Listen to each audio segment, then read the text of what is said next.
तेल न वापरता फक्त आपण पाण्याने फणस कापू शकतो. म्हणजे पाणी लावून हाताला ते चिकटत नाही. नेहमी आपण तेल लावतो बरोबर, आणि तेल लावून मग पुन्हा ते तेल लावायचं आणि मग फणस कापायचा.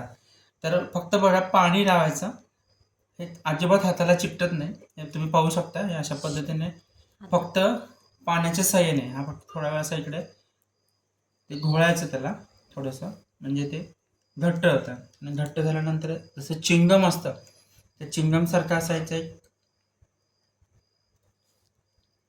तयार होतं.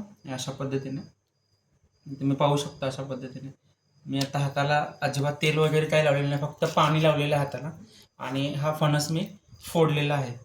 तर तुम्ही पाहू शकता फक्त पाणी वापरून मी फणस फोडलेला आणि हाताला अजिबात चिकटत नाही. इथे मी हे पाणी आहे, फक्त पाणी आहे बघा.